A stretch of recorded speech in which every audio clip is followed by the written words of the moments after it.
বাবা, কোথায় তুমি? এত চেঁচামেচি করছিস কেন? কি হয়েছে বল?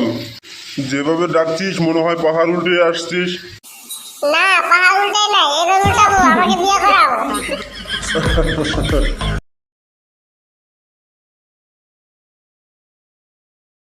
এখানে আর একা একা কতক্ষণ দাঁড়িয়ে থাকবো, ভাল লাগতেছে না। বন্ধুকে একটু ফোন করি। হ্যালো বন্ধু, কোথায় আছিস? একটু চলে আয় চৌরাস্তার মোড়ে, একটু গল্প করি, একটু ইম্পর্টেন্ট একটি কথা আছে তোর সাথে। হ্যাঁ বন্ধু, বল কি জন্য ডেকেছিস এখানে আমাকে? কি আর বলি বন্ধু, ঠান্ডা তো শেষ হয়ে যাচ্ছে, বাবা মা তো কোনো কথাই বলছে না দেখছি। হ্যাঁ রে, আমারও তো ওই একই অবস্থা। ঠান্ডার মতো ঠান্ডা চলে যাচ্ছে, বাবা মা তো কোনো কিছু বলছে না বিয়ের কথা। এত ঠান্ডার মধ্যে বল একা একা কি রাত কাটে? এখন বল কি করা যায় দেখি। এই ঠান্ডার মধ্যে তো একা একা আর ভালো লাগে না, রাত্রে ঘুমও আসে না ভালোভাবে, মনে হয় খালি একা একা লাগে, এত ঠান্ডা। বন্ধু, চল বুদ্ধি একটা করি। কি বুদ্ধি করবি বল? বুদ্ধি আর কি করি, চল বাবা মাকে গিয়ে বলি যে আমাদেরকে বিয়ে করাও। এবার আর মানবো না, বিয়ে আমরা করবোই।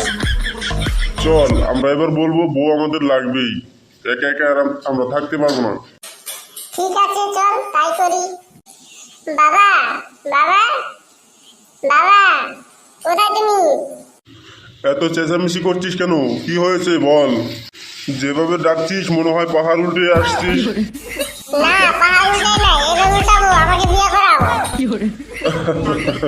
আরে বিয়ে তো করাবোই, আমার ছেলে, বিয়ে করাবো না তো আমি কি করাবো? বিয়ে করাবে তাহলে তাড়াতাড়ি বিয়ে করাও। এই ঠান্ডা চলে যাচ্ছে, আমার আর ভালো লাগতেছে না। আরে বাবা একটু শান্ত হও, বিয়ে তো করাবোই, আর 2-1 বছর যেতে দাও। দেখো তোমার বন্ধু কত বড় হয়ে গেছে, ও এখনো বিয়ে করে নেই। কি বলো, আরো 2-1 বছর?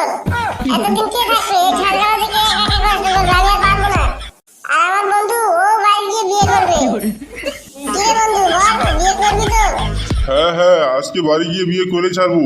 বাবাকে আমিও বলবো আজকে বিয়ের কথা, কেন আমাদেরকে বিয়ে করায় না। ঠিক আছে, এত করে যদি বলছিস তাহলে বিয়ে করাবো তোকে। আর 2-3টে মাস যেতে দে, ধান গাড়ছি, ধান টান পাকুক, বৈশাখ জ্যৈষ্ঠ মাস আসুক, তোকে অবশ্যই বিয়ে করাবো। কি বলছো? 1-2 মাস পর তো গরম পড়ে যাবে। গরমের মধ্যে আমি বিয়ে করে কি করবো? সেবা দেওয়ার জন্য রোদের মধ্যে? ও, তুমি 10 বিঘা ধান কেটেছো আর তোমার ধান মলার জন্য তুমি আমাকে বিয়ে করাবে? তোমার কাজের জন্য তুমি আমাকে বিয়ে করাবে, তাই তো? আমার কাজের জন্য নয়। না মানে, মানে করা বাদ দাও। 2 দিনের ভিতরে আমাকে বিয়ে করাবে কিনা সেটা বলো। বিয়ে কিভাবে করতে হয় সেটাও আমার জানা আছে। হ্যাঁ হ্যাঁ দেখছি।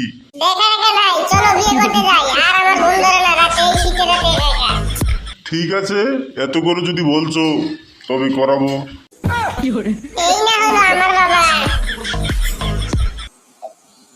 চল বন্ধু, এবার তোর বাড়ি যাই, গিয়ে তোর বাবাকে একটু সাইজ করি। হ্যাঁ হ্যাঁ চল চল। আসি বাবা, তুমি রেডি হও। কিরে বন্ধু, তোর বাবাকে ডাক। ভয় পেয়ে লাভ নাই, বলতেই হবে, নাহলে একা একা সারা জীবন এই শীতের রাত কাটাতে হবে। বাবা, বাবা কোথায় আছো? এখানে আসো। কি হয়েছে বাবা, বলো, ডাকছো কেন? ডাকছি মানে, ঠান্ডা তো চলে যাচ্ছে, তুমি কি বেঁচে থাকতে আমাকে বিয়ে করাবে নাকি তুমি মরার পরে আমি বিয়ে করবো সেটা বলো। হঠাৎ বিয়ের ভূত তোমার মাথায় কিভাবে উঠলো? ভূত ফুত আমি বুঝি না, আমি এই ঠান্ডা চলে যাচ্ছে বিয়ে করব আমি সেটাই বুঝি, বিয়ে করাবে কি না সেটা বলো। এই ঠান্ডার মাঝে একা একা থাকতে পারবো না। বিয়ে তো করাবো, একটু সবুর কর। সবুর আর কত করবো? সবুর করতে করতেই তো এতক্ষণে আসলাম। এই ঠান্ডা গরম শীত কাল কিচ্ছু বুঝো না তোমরা, শুধু সবুর আর সবুর। কাজের বেলায় তো বলো না সবুর কর, বিয়ে করতে চাইছি আর এখন সবুর করতে বলতেছো। কত সবুর করবো বলো? বিয়ে আমি এখনই করবো, যদি বিয়ে না করো আমি একাই বিয়ে করবো। আরে ঠিক আছে ঠিক আছে, বিয়ে তো করাবো তোকে, চল বিয়ে করাবো। তুই আমার একমাত্র ছেলে, তোকে বিয়ে করাবো না তো কাকে বিয়ে করাবো আমি, হ্যাঁ? ঠিক আছে বাবা, তুমি তৈরি হও, আমিও তৈরি হয়ে নেই, আমার লক্ষ্মী বাবা। কিরে বন্ধু, আমাদের তো ঠান্ডার কষ্ট শেষ, আর তো কষ্ট নাই আমাদের, আর খুশি আর খুশি। চল আমরা বিয়ে করি দুজন। চল এবার দুজন ফুর্তি করি।